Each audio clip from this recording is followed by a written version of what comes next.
Okay, we're going to get started. And we're going to start today with something that will drive you crazy. What's a moderator and what's a mediator? This is in some of the chapters. This has applications to the Caspy et al. Piece that you're talking about in section this week. Let's see if we can get it straight. So sometimes we have a correlation between two things, like a risk factor and an outcome. Because what is a risk factor? Something that comes before, and it correlates with or predicts the bad outcome. But maybe this isn't true for everybody. Maybe there's another variable that comes into play, and at the different levels of that variable, the correlation between the risk factor and the outcome switches. So let's think of an example. Let's say that there's a relationship between a certain parenting style and a bad outcome. Really harsh parenting predicts poor school achievement. I'm just sort of making this one up. And there's a relationship there. So the parenting is measured early in life, so it's a risk factor comes before the bad outcome and predicts it. But let's say that you take into account the sex or gender of the kid.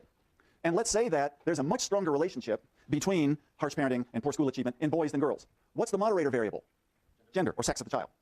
Because at the two different levels of that moderator, boys versus girls, the relationship's different. It's stronger for boys than girls. So sex, I'm talking about biological sex, not gender roles, male versus female, XY versus XX. Sex moderates the relationship or the association between the risk factor of harsh parenting and the outcome of poor school achievement. It's a moderator. Because when you bring it into the equation, the correlation, the prediction shifts. Now, if it were an extreme moderator, you could say, well, for boys, harsh parenting predicts terrible achievement, and for girls, harsh parenting predicts good achievement. So that would be kind of a radical moderator because the relationship totally switches.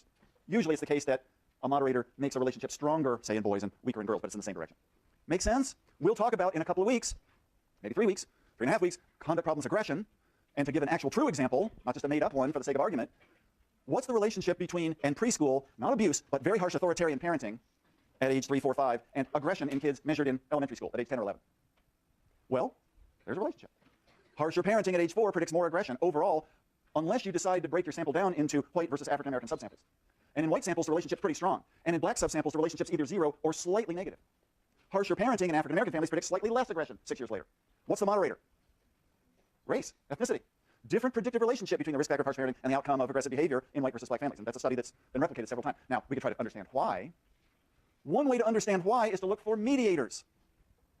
Mediators are variables that also muck around with a correlation or help you understand risk factor and outcome. But a mediator is a variable that usually, the way people think of it, in timing, it comes in between. So you've got the risk factor and you've got the outcome, but the risk factor predicts the outcome. But the reason it does is because of this other process. The mediator's that other process. It's the explanatory factor that intercedes, comes in between, mediates temporally, if you want to talk fancy about it. Helps you explain why the risk factor, or it could be the protective factor, does produce that outcome. So, do poor kids on average have more aggressive behavior than rich kids? Most studies would say yes. So what's the risk factor? Poverty or low SES. What's the bad outcome? Aggressive behavior. But why?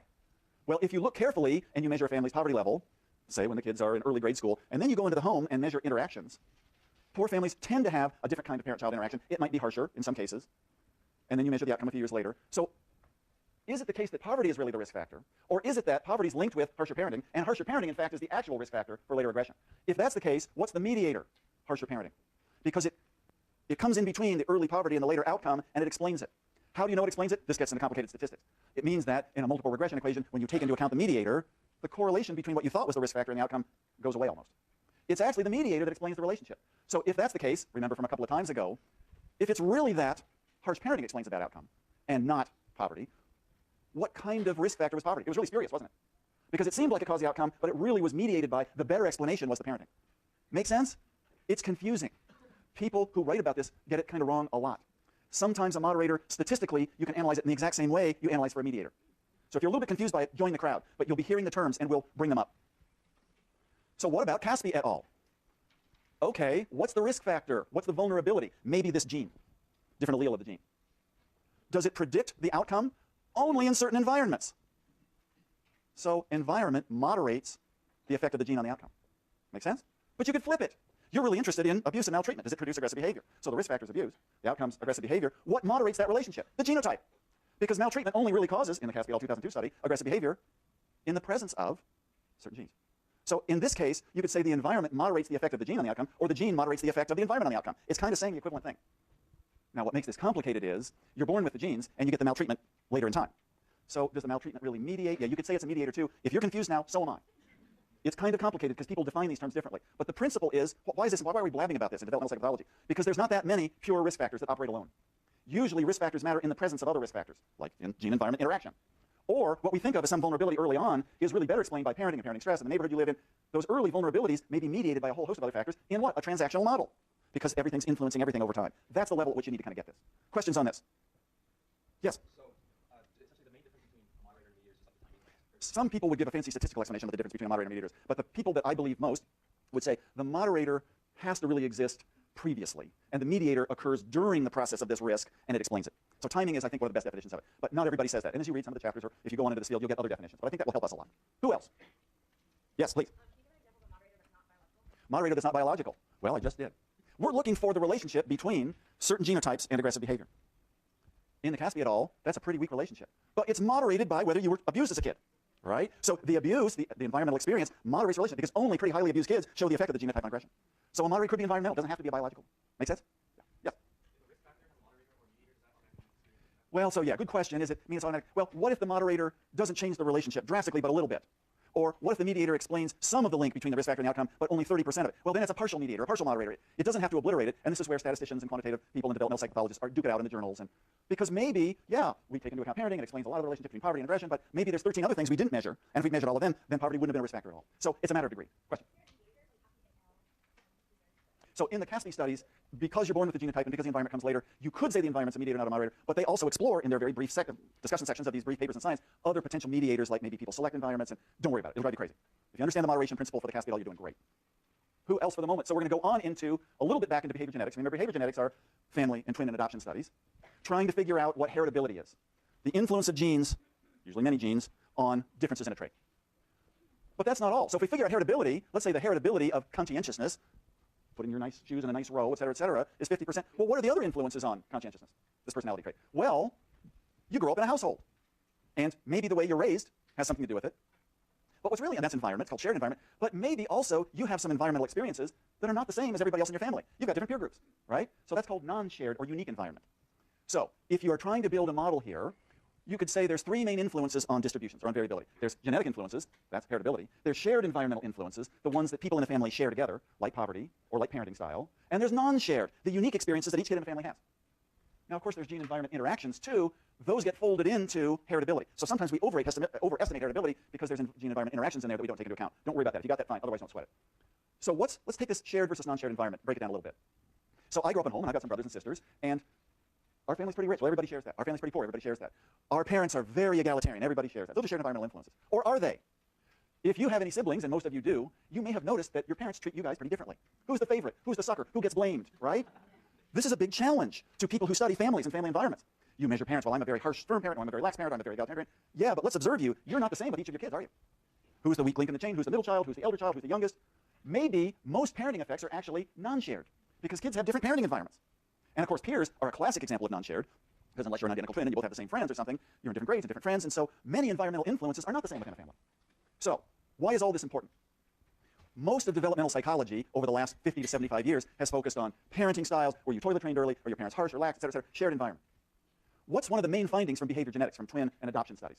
That heritability for many traits and many disorders is moderate or even high, and that shared environmental effects are very low, like under 10%. And what's also pretty high are non-shared environmental effects. Now, there's part of the reason for that is non-shared environmental effects contain all the garbage and the error when you do a statistical equation, so that kind of spuriously raises them. But it's telling us that what we used to think of as a family's style may be very different for different kids. Or even if parents parent you and your sibling the same, I experienced that parenting as very harsh, and my sibling said, my God, I got off easy. So it's how you experience the environment within a family that may matter more than the absolute level of parenting you got. What's the lesson? Genes matter more than we used to think. Heritability is remarkably high for a lot of traits and a lot of disorders. We'll talk about it in the course. Shared environmental influences are shockingly lower than we ever thought. But non-shared, the unique experiences in a family, predict a lot of variation. Meaning what? We should be studying families as they interact with each kid. We should be studying peer groups because by the time you're in first grade, you spend more time with your peers than you do with your parents. It's people's unique experiences that may shape their outcomes more than what we used to think of as how you're parented or whether you grew up middle class, rich, or poor. Make sense? What's the one exception? What kind of behavior that we'll talk about in this course has a pretty big effect of shared environments? Externalizing aggressive behavior. So maybe they're the parents who can't pay much attention to you and monitor you because they've got a large family, don't have enough money, or parents who are very harsh in their parenting. Those effects, those are shared environmental effects, are relatively big compared to almost anything else. What's one of the big effects on delinquency? Having an older sibling who's delinquent. So that's kind of both a shared and non-shared because the older sibling is modeling for you and showing you the ropes, right? So environments may matter, but they matter in different ways than we used to think. Now, we have to move ahead to, we just got one more point on this. So non-shared environments, I sort of talked about this, things that are different for kids in the family, they're very influential. So we're going to move on to temperament. This is a topic that if we had a course in developmental psychopathology in 1955 would not be in the syllabus, because no one believed in it. Biological differences in kids, culture matters, parenting matters, socialization. And really interestingly, a doctor and a psychologist and a nurse back in New York City, back 50 plus years ago, said, we're not so sure this is true. So they started in the hospital doing observations of babies who were just born, and then they go into the homes and observe the babies at 3 and 4 months, and then they devise rating scales for parents to rate their babies. And they said, you know what? Babies are pretty friggin' different from each other, even in a month or two, even especially at 3 or 4 or 5 or 6 months. There's some fairly inborn features of babies that must be pretty biological, because they appear so early, it couldn't have really been parenting. And these are these dimensions. So what is temperament? Constitutionally based. So something about your biology, either your genes or how you were born, and there's differences. Some babies are pretty easy, some are more difficult. And the differences are in how you behave and how you react emotionally. And they appear in the first months of life. So that's the definition of temperament. Now, does temperament matter?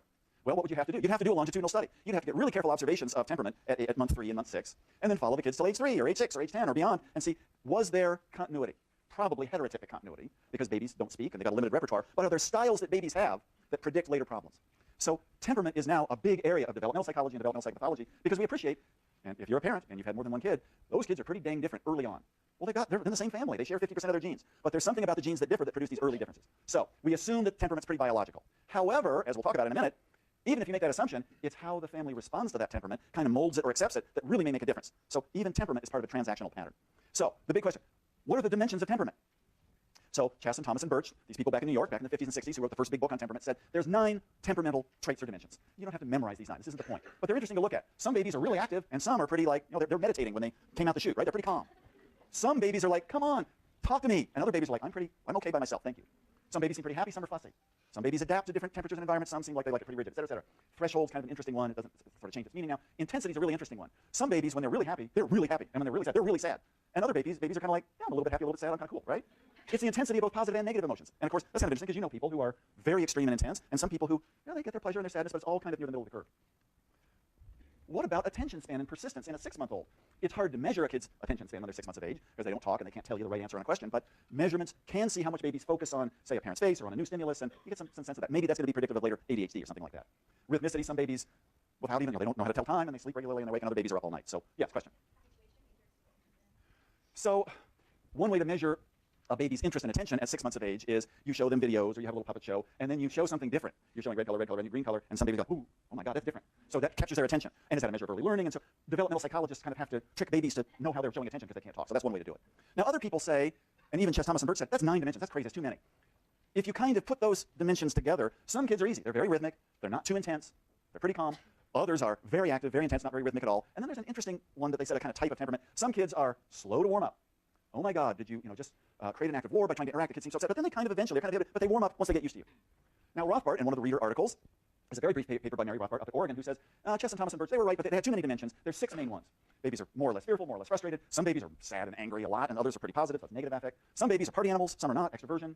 Perceptual sensitivity, some babies seem really sensitive to clothes around them and the stuff in their crib, and others seem like they don't care that much. And then Rothbard came up with something, it's an interesting dimension of temperament that you can't really measure until about 10 or 11 or 12 months. She calls it effortful control. And these are babies who, maybe they're getting their first word, or they're getting up and creeping and crawling and starting to walk, and some babies are like, oh my God, they're going to focus on the parent or on the sibling, and other babies are like, I'm kind of distractible, and the babies are going to resist interference to really stay focused. Effortful control. This turns out to be a much bigger predictor of something like ADHD years later than activity level. You say, well, hyperactive kids. Activity level, very active babies may learn to modulate that, but effortful control turns out to be very stable. Who's much higher in effortful control at 12 months? Girls rather than boys. Girls' brains develop much faster than boys' brains. We'll talk about this a little bit later in the course.